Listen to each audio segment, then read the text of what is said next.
Hello, everyone, and welcome to Tipping the Scales, how business leadership is looking at risk to advance action and collaboration to meet the 2030 agenda. My name is Steve Kazerski, and I am the Manager of Programs and Events at the United Nations Global Compact Network Canada. The UN Global Compact is the world's largest corporate sustainability initiative, with special focus on empowering companies to move forward towards meeting the Sustainable Development Goals set in the 2030 agenda. And over the next hour today, we will be discussing and learning firsthand how businesses are actively working around the risks facing corporate Canada while scaling their efforts to close their implementation gaps, along with some of the ways in which businesses have prioritized risk prevention and risk-benefit balancing. Our panelists today will share their experiences and expertise, highlighting some best practices, lessons learned, and a few important takeaways. So without further ado, I'd like to introduce everyone, starting with Jennifer Nakata, who is the Director of ESG for Ballard Power Systems. Thanks for joining us today, Jennifer. Hi, thanks, Steve. Yes, I'm Jennifer Nakata, Director of Environmental, Social, and Governance at Ballard Power Systems. Very excited to be here and enjoying the conversation. So Ballard designs, manufactures, and sells hydrogen fuel cell-powered electric mobility and stationary solutions and helping to decarbonize the transportation sector. And this year, we're proud to be a signatory of the UN Global Compact and looking forward to contributing and expanding our efforts here. Thanks so much for having me, Steve. Thanks. Pleasure as always. And next up is Tim Faveri, Vice President of Sustainability and Stakeholder Relations at Nutrien. Hello, Tim. Hi, Steve. Thanks for the introduction. I'm Tim Faveri. I provide strategic leadership and oversight for Nutrien's global sustainability strategy and our ESG performance. Have had a long career in Canada within environment and sustainability. Prior to Nutrien, I led sustainability at Maple Leaf Foods, and before that at Tim Hortons, Inc. Great. Thanks, Tim. And next we have Brooke Tucker-Reed, the Global Head of ESG Strategy and Reporting for Manulife Financial. Hello, Brooke. Hi, Steve. Thanks for having me today. So I'm responsible for ESG strategy at Manulife, including our sustainability strategy and all the commitments and target setting that go along with that. All the way through to a wonderful team who leads reporting and disclosure. So for those who don't know Manulife, we are a global financial services company across Canada, the US, and in several markets in Asia, and most recently into a few districts or markets in Europe. We've got 40,000 employees, 34 million customers, and primarily participate in life and health insurance as well as asset management. Thanks, Brooke. Great. And last but not least, we are joined by Louis Roy, who is the president and founder of Optel. Hi, Louis. Hi. Hello, everyone. Thank you for having me here. So we're right in the middle of this transformation. Currently, I'm in Europe, right in the middle of all those regulations that are coming on deforestation, on ESG, on all this reporting. Optel, we are a world leader in traceability. So we deploy transparency within end-to-end supply chain. So we have onboarded over 300,000 smallholders in different commodity, from DRC to Indonesia on palm oil.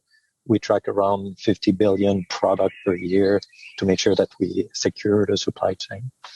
And then we connect also all this information to around 15 million consumers. Great. Thanks, Louis. And thanks to all the panelists for being with us today. And with that said, let's start right off again with you, Jennifer. If you could tell us anything else you'd like to add about yourself, your organization, and some of your primary SDG focuses. Yeah, absolutely. So I've been working in environmental and social governance work in the automotive clean tech sector for almost 13 years now, and really focused on ESG, or environmental, social, and governance, for the last parts of it. And, very exciting to be here at Ballard as they embarked on the signatory of the UN Global Compact. And through that and looking at the Sustainable Development Goals, we've really identified 9 that we felt we could really contribute to.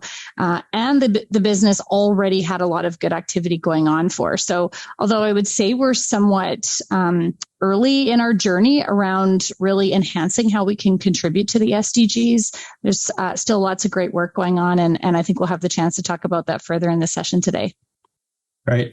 Thanks, Jennifer. And same to you, Louis, if you want to tell us a little bit more about your organization and some of your primary SDG focuses. Yeah, so I'd like to see it as a holistic view. So as a person, as an employee, I think we have a lot of power on many of the SDG. As a company, so we operate in Asia, South America, and Europe. Then we have a role to play on equity, on the respect of the social condition and environment. And as a traceability supplier, so we're right in the middle of measuring carbon footprint, water usage, chemical deforestation, ensuring also that there is the right equity in the salary, wage, and the working condition along complex supply chain. So we touch, I would say, most of the SDG as with our approach. But I think our priority, my personal priority as the owner, is really the climate action, the number 13 that we need to address ASAP. Number 13. Okay, gotcha. And Tim, over to you. Same question about a little bit more about your organization and some of your primary SDG focuses. Sure. So many of you might not know Nutrien, but we are a Canadian company based out of Saskatoon and Calgary. We're the world's largest fertilizer manufacturer and crop input retailer in the world. So international agricultural company. We have operations in nitrogen manufacturing, potash mining, phosphorus, and retail operations in Canada, United States, South America, and Australia. And we're a purposeful company. Our purpose is feeding the future, and that starts with basically the soil beneath our feet. We provide nutrients to the soil to meet the global challenge of feeding 10 billion people by the year 2050. Our feeding the future plan has 3 pillars: feeding the planet sustainably through sustainable agriculture, environment and climate action, and inclusive agriculture. And we work directly with over 500,000 farmers or growers in those regions where we operate to help increase food production sustainability for generations to come. So for our purpose, definitely we are linked and managed through SDG 2, Zero Hunger. But then we've kind of tiered the other SDGs in relation to the commitments that we've made on climate, on equity, and others. And then we have a number, SDGs 5 through 8 and 12, 14, and 15 that we consider foundational to meet and drive strong foundations for our ESG strategy and platform. And many of those indicators obviously have direct ties to our operations and our product life cycles. Thanks, Tim. Very ambitious goals all around so far. And of course, let's hear from Brooke about Manulife's as an organization and some of your SDG focuses as well. Sure. So I think at the heart of what Manulife does is really focused on, the health and financial health of, the customers we serve. So last year, we refreshed our sustainability strategy, knowing that, yes, there's a number of SDGs that we definitely contribute to. But as we look to focus that strategy and even look across, the spectrum of ESG issues that you could look to address, we focused ours similarly to Tim on 3 main areas. So the first being empowering sustained health and well-being. So of course that speaks to SDG 3. Driving inclusive economic opportunity is our second pillar. This is really focused on our diversity, equity, inclusion strategy internally, but also financial inclusion, to make sure that we're able to serve as much of the population as possible. So SDG 4, quality education, 5, gender equality, and SDG 8, decent work and economic growth. And then our third pillar, which it sounds like it cuts across many of our organizations, really is around sustainability and accelerating a sustainable future. So SDG 13, climate action, but as well as SDG 7 around affordable and clean energy. And I think most panelists would probably agree with me that definitely SDG 17 and the Partnership for the Goals definitely cuts across most of the work that we do. And as we think about community investment, SDG 11, and ensuring that, the work that we're doing is really bringing communities along and improving the outcomes there as well. Glad that we're finding some alignment across the panel already. Maybe we can touch on that a little bit later as well. But yes, Brooke, maybe you can start us off with the next question since you went last for the previous one. Could you provide examples of successful initiatives or projects your organization has undertaken to contribute towards the 2030 agenda? And if you could please also follow that up with how you have filled any implementation gaps outlined by the SDGs. Absolutely. So I'll speak to this first one because it's fresh and speaks to our footprint in Canada. As I mentioned, we do operate in a number of countries and markets globally. So I'll span some of those markets and some of the examples I give. But the most recent one is a partnership with the Trans-Canada Trail to support their accessibility mapping so that, more people of all abilities can enjoy nature and connect with nature. It's a really cool program that involves, people, it's enabled through technology, through lived experience and map sections of the trail. And just last month, 5 more sections were added to the Trans-Canada Trail mapping. So, of course, that supports SDG target 11.7 in providing universal access to safe and inclusive and accessible green and public spaces, in particular for women and children, older persons, and persons with disabilities. So that's one that it's very recent and one that we're particularly proud of. Another one that's very recent and more global in scope is a partnership with National Geographic Society. We have a program called Preserving Legacies, where we have identified 10 UNESCO World Heritage Sites that are vulnerable to the impacts of climate change, which of course has knock-on effects to the local communities who leverage these sites for economic prosperity. So within SDG target 11.4, when we speak to strengthening efforts to protect and safeguard the world's cultural and heritage, sites, that's another one that we are very, very proud to enable. And there's a few more here that I could speak to from a community investment perspective, but we like to think of the impact that we can make as not only obviously through community investment, but also through our business and the power that we have or financial leverage that we have as a financial institution. So one of the areas that we've been investing in for quite a while is around renewable energy. So today within our general account or Manulife's own investments that back our life insurance liabilities, we have about $11.1 billion in holdings in renewable energy certified to the ICMA principles. So we have a high or very conservative standard for how we collect that data and represent those funds. But and you speak to implementation gaps. I think this is a portfolio that we've been investing in for a number of years.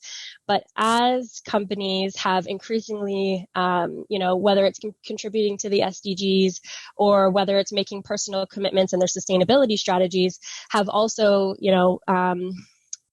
I don't want to say flocked, but there's increasing importance and desire for investments in this space. So we're starting to notice that you may not have today may not be able to get the same returns as you may have in the past because there's such a demand for these types of investments. So that's certainly a challenge that we're noticing, and still want to accelerate investments into the space. But at the same time, looking for those, risk-adjusted returns at the same time is definitely an implementation gap. One other area that I'll speak to before I pass the mic is around upskilling our teams internally. So we too are members of the UN Global Compact, and we are super thrilled to have been selected to participate in the Business and Human Rights Accelerator this year. And so this really speaks to, perhaps not having a ton of internal capability in the past and knowing that we had a lot more to do to analyze our human rights risks, being part of some of these groups to help us upskill our own talent and give us frameworks and support to be able to go down these or to add additional risk analyses and impact work into our portfolio has been incredibly helpful. So I'll leave it there. And back over to you, Steve. Thanks, Brooke. You're doing so much. It's amazing. And yeah, we're looking forward to working with you later in the year for that accelerator. And I'm glad that you're working with National Geographic. I love them. So let's move over to Tim next about some successful initiatives and projects that Nutrien's been working on towards the 2030 agenda. And if you want to follow that up as well with how you filled any implementation gaps outlined by the SDGs. Sure. So I don't think any of us panelists can see the audience, but I would hope that there's some folks from agriculture, in particular farmers or growers, at least have come from a farming background. But to a farmer, livelihoods are based on really two things, increasing their yield and decreasing their input costs so that they have a margin to live on. And whether you're a large-scale farmer in Saskatchewan or a smallholder farmer in Brazil, it's the same financial formula, right? And so the world is faced with feeding 10 billion people, but also, as we know, the dependencies and the risks and challenges related to climate and biodiversity and water. We need to do that and increase yields in agriculture, but do it in a way where we don't increase the amount of land that we convert. That's hugely important. So SDG 2 in particular really fits nicely into our overall plan because it's so cross-cutting in what we do. And if you narrow in on that, 2.4.1, proportion of agriculture area under productive and sustainable agriculture is a big focus for us. So I mentioned we have relationships with over 500,000 growers.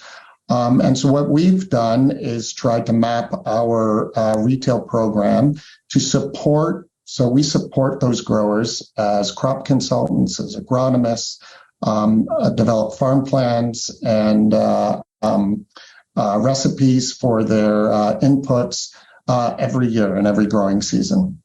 And so by trying to get our customers, our biggest customers, to shift to more sustainable practices addresses this kind of ultimate global risk, but it also is a huge opportunity for our company.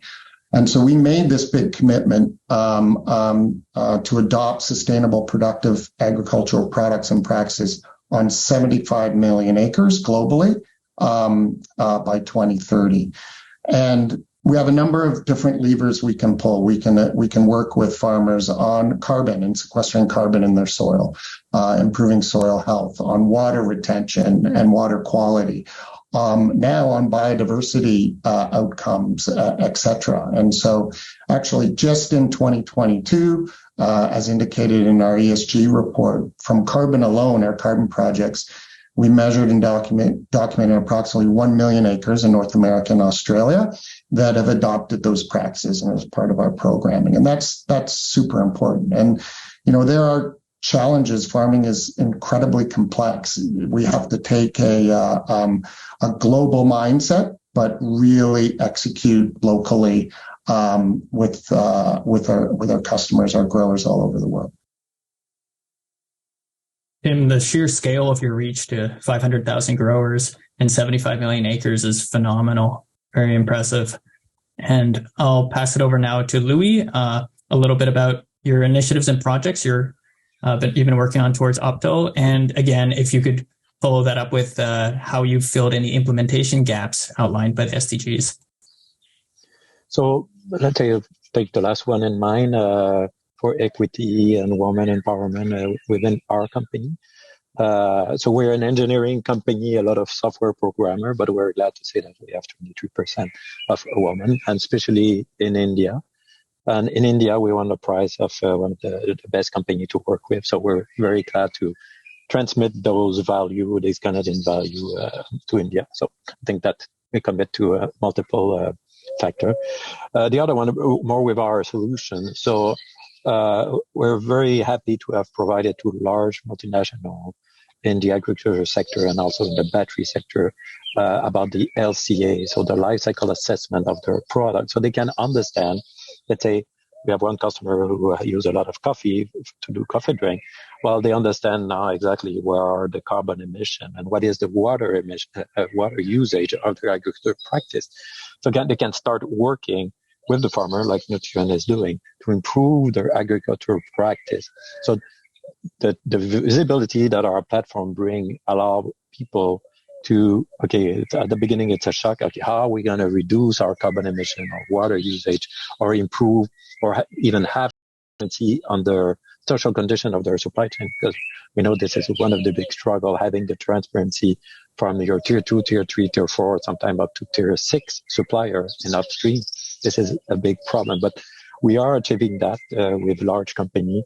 It's a lot of work, but we're doing it. So bringing visibility on the LCA and creating this connectivity, that also goes into 17 with collaboration, having people to work together. Another one is on the plastic. We're very glad to help some big companies like Coca-Cola to reduce their plastic waste. So by putting in place circular economy and improving their circular economy program for their bottle, and ensuring that they're not going to waste, they are more going back into the circular flow. Well, this have a huge impact on life in the water and the quality of living in the society. So this is some of the example we're doing. But collaboration is yet to be more stimulated between the stakeholder into a complex supply chain. But thanks to Europe regulation now, you don't have the choice. If you want to be part of Europe, global value chain, you're going to have to collaborate and get this transparency on. Great. Thanks, Louis, and congratulations on winning that prize. And lastly, we'll go to Jennifer for a little bit about Ballard's initiatives and projects that you've undertaken towards the 2030 agenda. And just like with the rest of the panelists, if you could also please let us know about any implementation gaps that you've filled outlined by the SDGs. Yeah, absolutely. Thank you. And so great to hear everyone else's successful initiatives. It's very, very inspiring. I feel like our business alone is really here to help decarbonize transportation. And so even, one of the successful initiatives, I think, too, is our business. And we're just really getting started. So with the products that we have in service alone right now, we've been able to prevent the consumption of about 53 million gallons of diesel. And so very compelling to think of the emissions that come from that. So that essentially equates to over 500,000 tons of carbon equivalent that's been prevented from going out into the atmosphere. So just really kind of exciting when you think about the product and then where we can go from there. Some of the things internally, certainly looking at our own carbon footprint, we've been able to engage our employees around the climate action, sustainable development goals. We had a group of volunteers come together to help us build out our carbon neutral by 2030 plan. We called it Mission Carbon Zero. And it was so great to see, the engaged employees around this. So there's sort of an educational piece around climate action and what businesses can do to drive forward. So I feel like that was a very successful initiative for us. And then with that, sort of taking the, number 13 goal and even number 4 goal, this quality education. One of the things we have is what we call our Hydrogen Challenge. And it's an education program that we bring to secondary and tertiary education. So it's really helping to teach youth about hydrogen, about clean energy, about climate impacts. And we provide very practical learning for them. So we'll come into the schools, we'll have multiple schools that will be part of this challenge, and they'll essentially take these custom designed Lego kits with a little fuel cell, and they will build Lego cars and compete on the best design, and basically working to create these little mini hydrogen fuel cell vehicles. And we've hosted this program in a number of different places in the UK, South Africa, Indonesia. We're bringing it to Canada soon, which is really exciting. And when we hosted one in Scotland, it was actually during the 26th Conference of the Parties, so COP26. And so the winners were able to come together at the end of COP26, and the grand finale was there in Glasgow. So really exciting. But I feel like this program is a really good example of bringing together multiple SDGs to help accelerate things and bring things forward. So it's the school systems, it's the communities, it's local business, governments. We have, sponsors that come forward. So this is free education into the schools for the kids, and all really about bringing greater awareness to clean energy, the benefits of hydrogen, and really trying to inspire the future generation of scientists and technologists and engineers and mathematicians. And it's been quite exciting to see how some of the female teams have come out winning in some years. And so a really diverse mix of participants that have been part of this. So really exciting initiative that we have. And I sort of feel like that lends even to your question around filling implementation gaps. It's just, there is sort of a hope with that program that by bringing local city government with businesses and schools together, it will help inspire a more collaborative partnership around this. And whether it's hydrogen or it's other areas of the SDGs, just an opportunity to see all these different groups come together for the same end goal and the same end result. So that's been a really exciting program for us. Yeah, great, Jennifer. I love hearing that. More than just doing, you're teaching as well and building knowledge that brings everyone together. Very important. And okay, thank you, everyone. And for our next question, we'll start with you, Tim. In what ways has Nutrien engaged with stakeholders, both within and outside of the business sector, to drive collaborative action towards achieving the targets of the 2030 Agenda? Sure. Before I get in, Jennifer, I want one of those fuel cell Lego cars. Me too. That just sounds awesome. Anyway, what was the question again? Oh, good. I'll ask again. So in what ways has Nutrien engaged with stakeholders, both within and outside of the business sector, to drive collaborative action towards achieving the targets? Yeah, so for sure. So, been doing this a while and had a global role for many years. And if there's one theme that has been pervasive in sustainability circles, probably for the last 3 to 4 years, is collaboration, value chain collaboration, right? We can't reach these goals individually as organizations or countries or other actors. We have to collaborate for success. And as a global organization, we obviously have a network vast from farmers and growers through the supply chain to governments and et cetera. And we've been pushing hard on collaboration, particularly as it relates to SDG 2 and our sustainable ag program. So last year, for example, in our carbon program alone, we had 11 partners. We call them downstream partners because we're upstream of the farmer. We have the farmers that are actually executing the practice change, and then we have downstream partners. And some examples are Maple Leaf Foods, my old organization, BASF, Syngenta, others, and most recently we were part of a founding group of companies that has formed a Canadian initiative called CANZA, the Canadian Alliance for Net Zero Agri-Food. And that's spearheaded by ourselves, Nutrien, Royal Bank of Canada, Maple Leaf Foods, and Loblaws. And the whole intent of that is to scale on regenerative agriculture, build a market to monetize carbon within agriculture, and as well scale and build out a network of anaerobic digesters to improve circularity in agriculture as well. So it's super powerful. My job title is VP Sustainability and Stakeholder Relations. So we do this not only internally, but nationally in the companies where we operate. And then as well, we're obviously a proud partner of international collaborations like the World Economic Forum, the World Business Council for Sustainable Development. And we reach into different regions, even where we don't have operations. So trying to promote for our nutrient stewardship. And we were one of the founders of the Africa for Our Solution initiative as well. So just a few examples. Yeah, thanks. Collaboration is very important. And I have a feeling that partnerships towards the goals is gradually becoming everyone's favorite SDG because of how important that is. Yeah, absolutely. Yeah. Okay, over to Louis, a little bit about Opto Group's engagement with stakeholders within and outside of the business sector as well. How do you collaborate action? So a step back in history.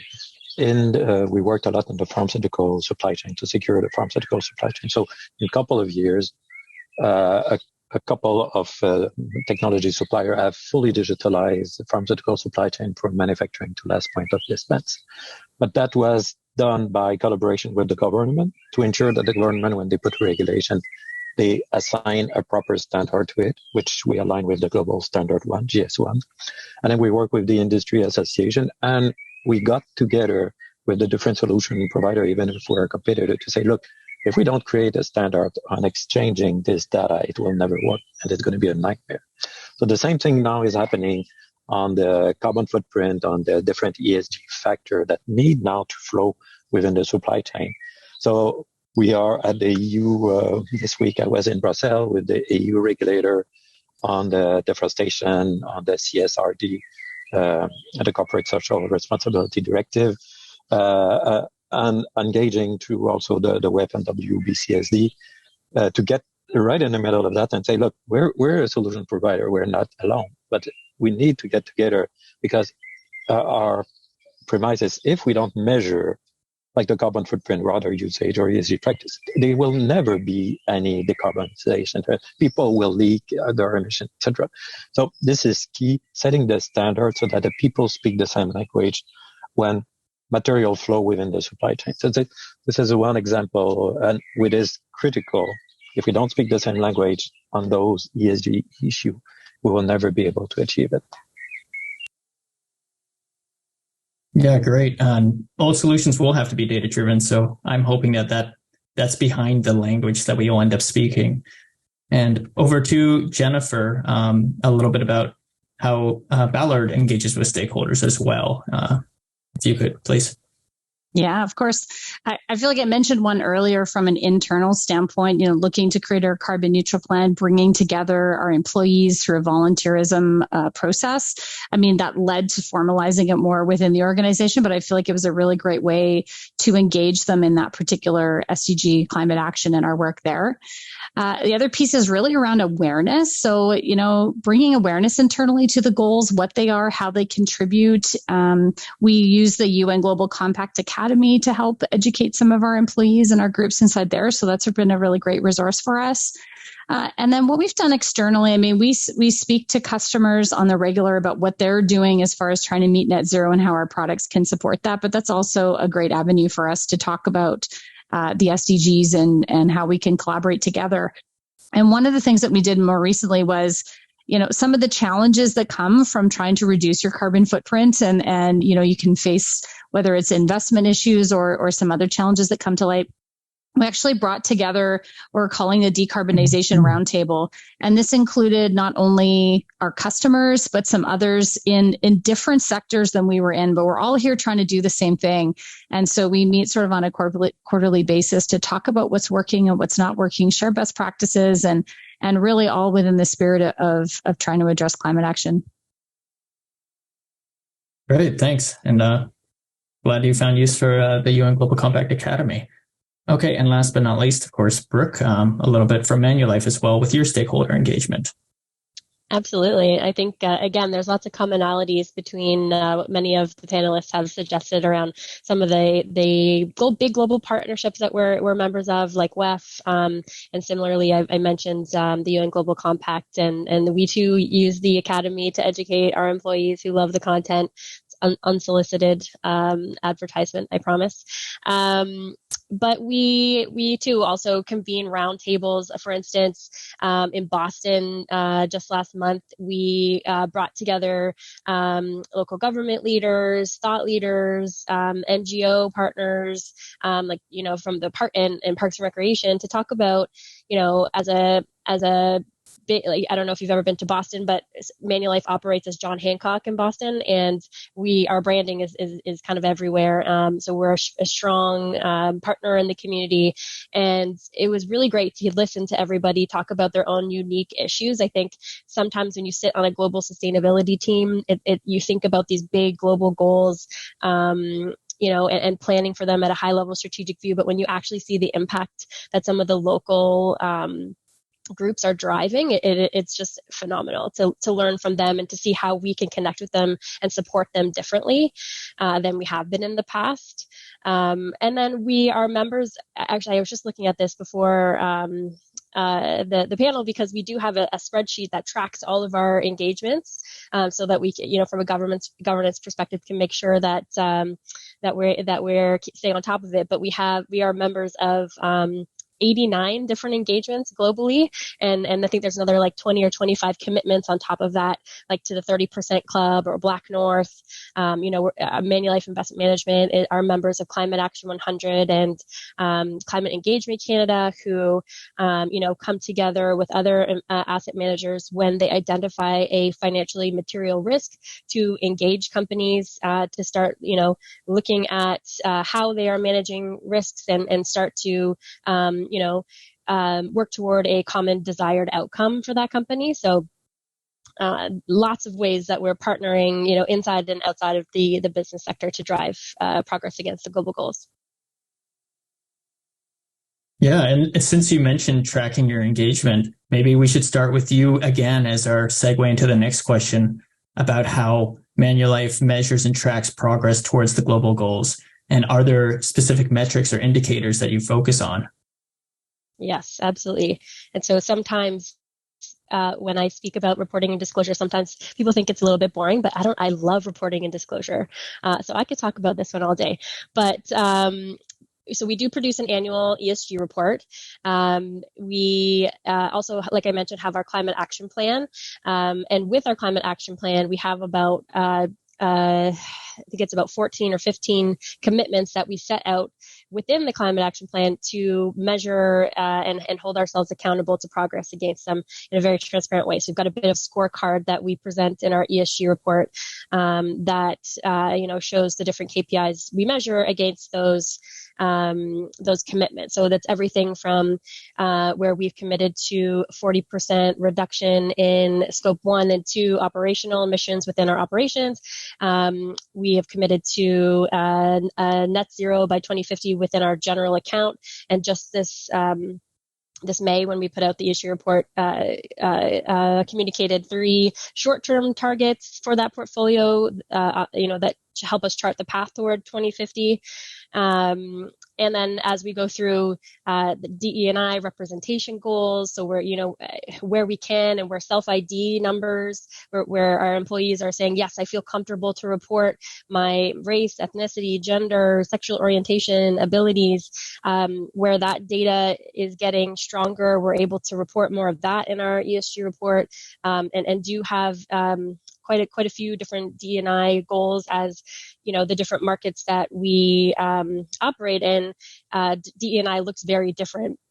As you go, in North America, it's very focused on race and ethnicity and representation, where in Asia, they're more focused on ability and mental health, for instance.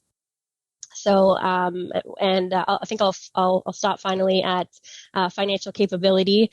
We've set also a new target to reach 1 million learners through our financial capability programs by 2025.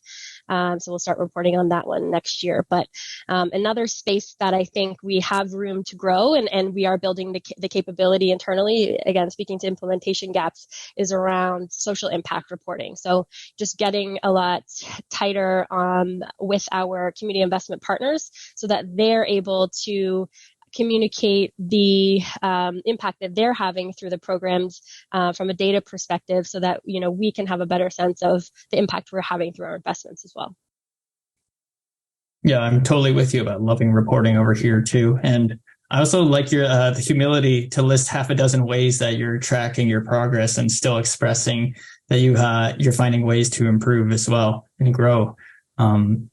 So let's pass it over to Louis next, a little bit about how Optel measures and tracks progress towards the goals.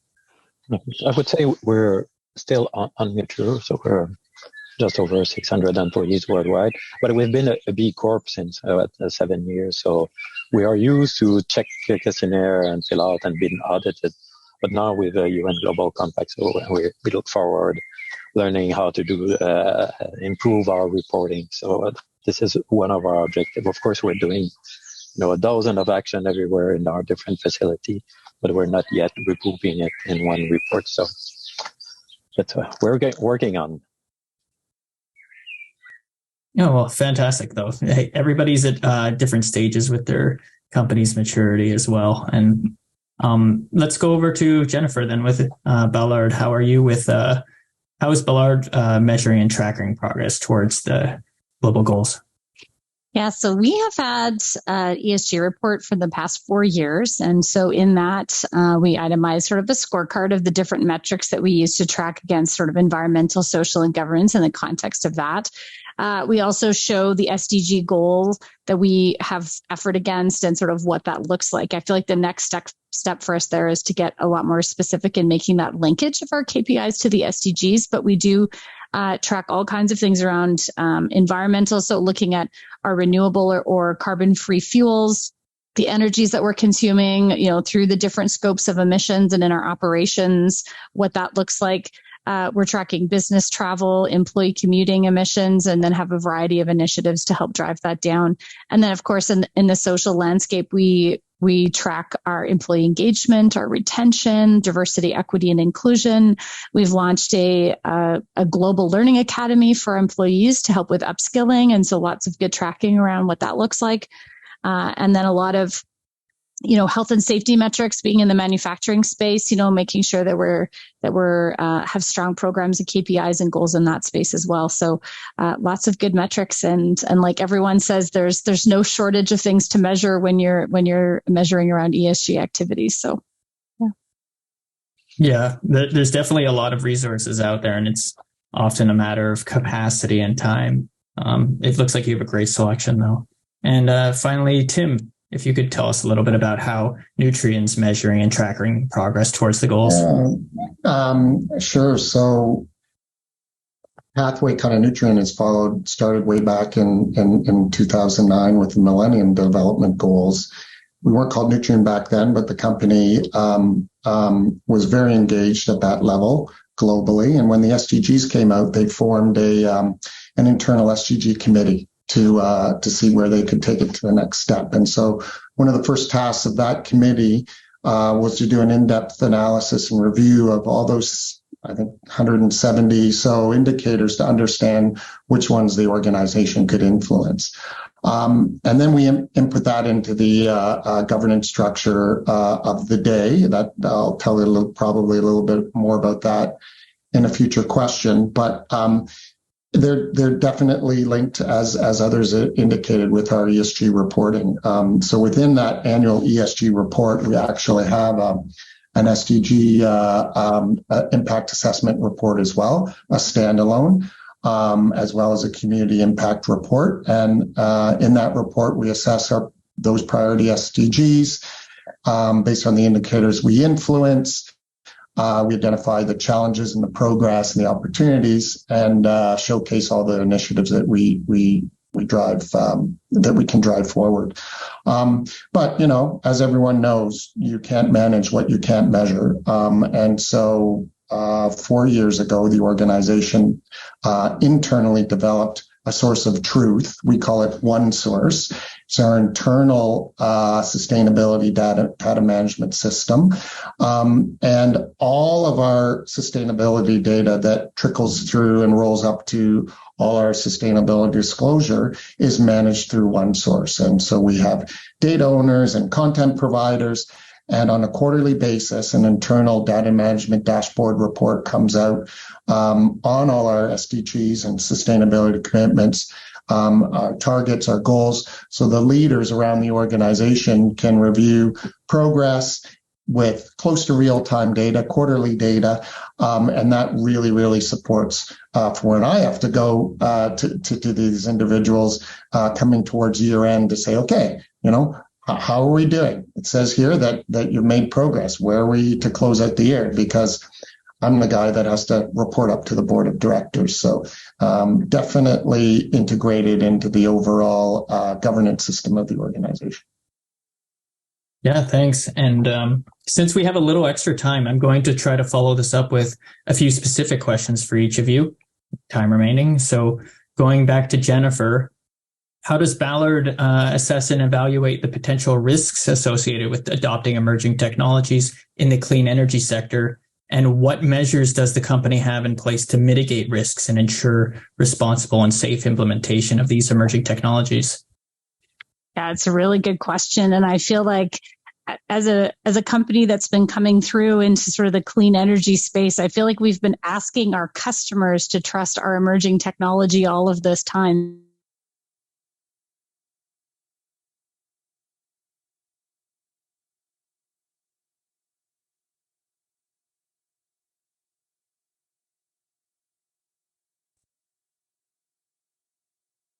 Oh, looks like I got disconnected, but I'm back now. Sorry about that. No worries. Welcome back. So essentially, thinking about how we measure the risks, I mean, we have a lot of, third-party certified systems and processes in place specifically around risk, especially not only in our own design and our own validation of our products and what we're doing. And we would apply similar approaches to any emerging technologies that we may be adopting, whether that's to support decarbonization or other things. Health and safety teams, quality teams, all these processes are really important risk management systems that are all sort of embedded within that as well. From a customer standpoint, we do customer lifecycle work that really starts with pre-sales support. So we do a lot of technology reviews, technology risk assessments. We do education and support with customers to help with the emerging technologies, site visits, compliance reviews, things like that. And certainly, once products are out there and into the market, the after sales support teams are there to kind of help customers with on-site work and service training, operator manuals, recycling awareness, lots of good things. So whether it's us supporting our customers around this or whether it's us implementing an emerging technology, I feel like these processes are really key. And then reporting on mitigation plans and what that might look like is an important piece of that too. Thanks, Jennifer. And over to Brooke. As an organization in the financial sector, how does Manulife approach the unique risks associated with the SDGs and the challenges of reaching the 2030 goals? Yes, so I think at our heart, we are a risk management company. So we love a good risk analysis. Of course, there's always going to be risks that you need to screen for within investments.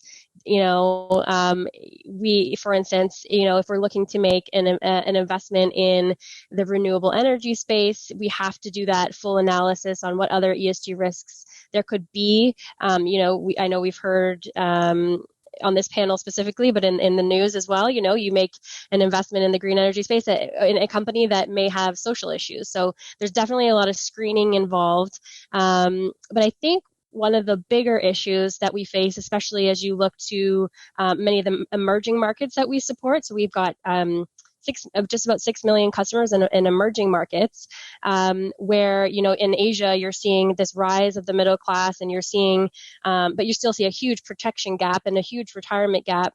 And a big part of that is because to be able to purchase a financial product, there's a lot of privilege that comes along with that, So we are being really thoughtful and increasingly so, working with product teams, working with business units on their strategies to increase financial inclusion and access to finance from a product perspective, but also from a digital perspective. So, there's a lot of communities who live remotely and may not have access to financial advisors to be able to purchase products. And so we're digitally enabling a lot of our products to be able to to reach more customers and potential customers. But we know that that's not always the best solution, because again, there's a lot of privilege that comes with internet access and a cell phone. So we're thinking through, how we can continue to make our services and products a lot more accessible in that respect. Thanks, Brooke. And Louis, could you provide an overview of Optel Group's traceability solutions and how they contribute to addressing the implementation gaps of the global goals, particularly in terms of carbon footprint tracking and general supply chain visibility? Well, thanks for this opportunity. So, as it was mentioned, we need to measure to be able to manage. Let's take a battery. We're very active on the battery supply chain. If you don't have visibility on the tier 1, tier 2, tier 3, or even the extraction, how can you be able to claim your carbon footprint, knowing that a battery manufacturer, over 90% is the scope 3, and over 99% of a German battery manufacturer, the risk on ESG, it's upstream. So there is really this need to transform the supply chain and connect the different stakeholders to get the information. And again, it needs to be a trustable information, because currently in the regulations that are coming in Europe, the manufacturer is accountable to provide the right information, even from your tier 6. So you need to provide this traceability solution with an access with third-party auditor that can go, let's say, on to a farmer and say, okay, does your land, was there any deforestation since 2020 on your land? What is your agricultural practice? What is your water irrigation system, etc.? To be able to bring back this information to the manufacturer or the importer, either in Canada or in Europe. So traceability, it's all about connecting those dots, capturing information along the physical flow. And currently, I think that the market is looking at a high level, like most carbon footprint are with using generic data. But it's only to get a first overview to prepare the plan. But once company will start to say, okay, I want to reduce my carbon footprint from my agricultural practice. Let's say if you're a food company, well, you're going to need to work like with nutrient. Okay, now I have, let's say, 1,000 farmers. I need to transform their agricultural practice. It might take 5 years. So the first year you might have a 10% reduction, the second year 15, etc. So you need to track that to be able to report to your financial people, to your investor, to your consumer, or to your board, or to the regulatory disinformation. So this is all about digital traceability, onboarding supplier of suppliers.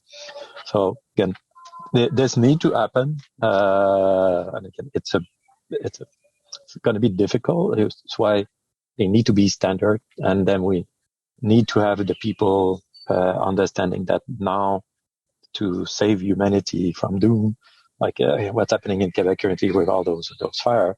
But we're going to have all to work together to ensure that we have clean supply chain and accelerate decarbonization. So that's going to be requiring measure. Thanks, Louis. And Tim, I think we have just enough time to squeeze you in as well. Okay. And you mentioned before, or you alluded to some of your operations in Brazil and in Latin America. How does Nutrien prioritize and address the specific sustainability challenges and risks associated with its international scale business operations? And are these considerations also applicable in a Canadian context? Yeah, that's a really, really good question. I think it starts really with respect to how we've set up our governance structure as a global organization. So my team globally sets the sustainability strategy, our policies, and our guidelines, and our business units and functions are accountable for executing those at the local level, right?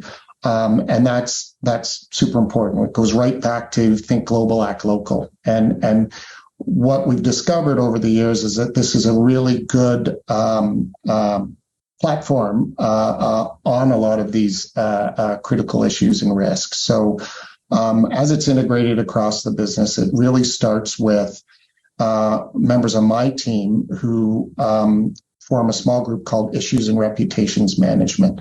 And what they do is they do all our materiality assessment work and engage with the stakeholders, both inside and outside the business, to identify those material issues, risks, and opportunities. And then based on that output on an annual basis, we form what we call internally strategic issues teams. So right now we've got a soil health strategic issues team, product stewardship, a greenhouse gas emissions team, a water stewardship team, and a biodiversity team. And those teams are made up of subject matter experts and representatives from each business unit globally. So on our biodiversity team is led by our Latin America operations, right? Super important because of such a spotlight being put on Latin America, particularly Brazil, on biodiversity, et cetera. And so they are actually leading that. We take the learnings from the strategic issues teams. Those form our commitments and what we can do in every part of the globe where we operate. And then we weave that into our reporting through to an ESG executive committee or global executive leadership team. And then it finally gets approval by our safety and sustainability committee of the board.